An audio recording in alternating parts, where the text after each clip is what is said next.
J.C. Horn listed as questionable. What's the likelihood that he'll be able to play, and what do you need to see from him in order for him to be able to go Sunday?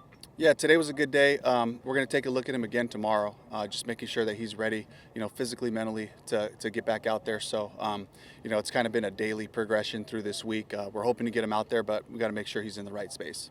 Obviously, he's got a long history of injuries. How careful do you have to play this? Maybe not necessarily save him from himself, but just make sure you guys are taking the proper, procedures going forward. We're just treating it like every other, player is like if we feel like he's got a chance to get out there and help us, then we want to get him out there. So that's kind of been the approach, and we'll bring him along tomorrow. On that same note, he mentioned a couple weeks ago, this is the longest he's played into a season without an interruption, and how important it was to finish the season playing every game. Have you seen that attitude from him just in practice this week? Just in general, the whole season, his attention to detail, his readiness plan, all the things, just being really conscientious about getting ready for practice and going and making sure he's game ready. So he's just been locked into that, and it's paying off for him. When did Trevin get hurt, and what do you do at his spot?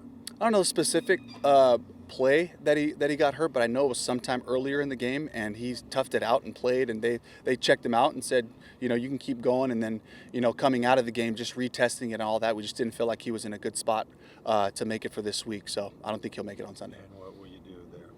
So you got Kobe Windman will come up, but you got Claude Sherilis who'll be popping in there. John Radigan, who's been one of our special teams guys, he'll be ready to pop in as well. Sherilis will start. Yes. As far as Raheem, we saw him in a non-contact jersey all week. How comfortable are you that he can, run full speed and kick returner and punt returner? Yeah, I feel confident about it, but again, we got to make sure we're checking with him and making sure that he feels confident that he can get his job done, and we'd love to have him up. That's the intent right now. But again, we have to be smart about it and make sure that he's ready. I know Boone's been on the practice squad, but would he kind of fill the number 2 running back role either way? Yeah, that's what I expect. I think Mike will do a great job for us. He's been here the whole time. He's been working hard.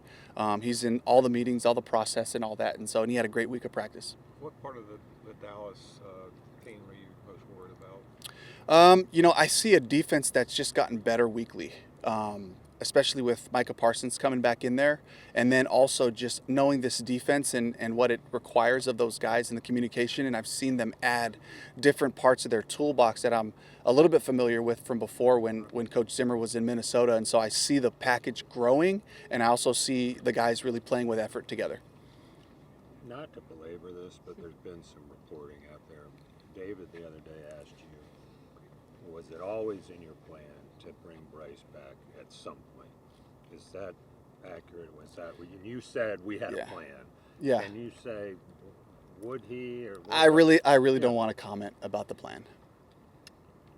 From an update on JT, how did he feel after that game with the neck and everything? Yeah, it took him a full week to really just get his body to relax, to get him back into where he could just move around and feel himself. And then he returned to that basically, last week getting ready to play. And this week was an even, better week in terms of just feeling comfortable again and playing hard. And so, yeah, that was a challenge for him to get him back to playing, back to his normal self. I know DK kind of struggled with drops early on in his career. Is it always the same problem for guys, or like from a concentration standpoint, a technique standpoint? What does Xavier have to do to kind of get past this streak of drops, you think? Just trust his preparation, trust the focus and the work that he's putting in, knowing that that's going to pay dividends. Go about your week the same way, attack your game plan, study, all the same way. The more that you can do to be ready to play on Sunday from a focus standpoint, then everything starts to become second nature. And so, we moved him positions a couple weeks ago, so he's got to dial back into a new deal. But he's working at it, he's not backed off of that. He's serious, he's focused about it, and so I expect him to do great this week. He did not want to make excuses for the drops being related to the wrist injury. But there's a replay on that last play that shows him kind of rolling over. It looked like he was trying not to brace himself with that wrist and that arm, that hand. Do you think it is impacting him at some point in terms of his ability to catch certain passes? I don't think so. I think that's something, that if he's working through it, he just got to continue to work through. But we just expect him to be available, know what to do, and execute. And again, you heard him, he'd be the first one to tell you he's got to make that play, and I believe he will. And I don't think he's been on the injury report, so Right, that exactly. So that's kind of what we have to go off of. And, he practices hard, and it doesn't show up that way. It's just been a couple of plays here and there, but, there's a good body of work for him otherwise where he's done a great job too. So.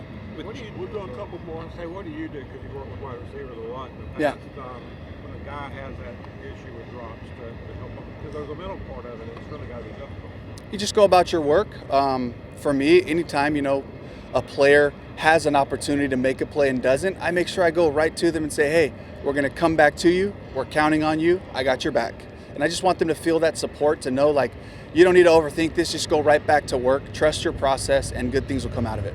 Sunday, you lost your two backup running backs within the first quarter. You still stayed, in your words, stubborn with the run, with Chuba. I'm just curious, how difficult is that of a situation compared to like when you have a new backup in there and they haven't gotten a ton of reps? Do you just go with the number one, or do you still want to sprinkle in that number two? I kind of default to like, what are the best plays that allow us to have success that we think will work against this defense? And I just got to be balanced. And I just got to try to make sure that we're playing our style and just continue to play it, and just assume like, hey, all right, well, all these guys would love to play all the time, and Chuba would love to be there every play, and while we rotated guys in different spots, for me, for my mentals, for my sake, it's like, just keep playing ball the way you would normally play ball. And if you can be aware of it in some situations, then be aware of it. Do you guys think, are you expecting to get Miles back before the end of the season? He's in the protocol, so they're still looking at, his ankle and making sure that there's the strength, the stability, the pain element, whatever other issues come up with a high ankle sprain, just trying to make sure all those things are in the right place. And the focus primarily is on Miles to make sure we get him to that point. And if he can come back to us, that would be fantastic. So it is a high sprain? Yes.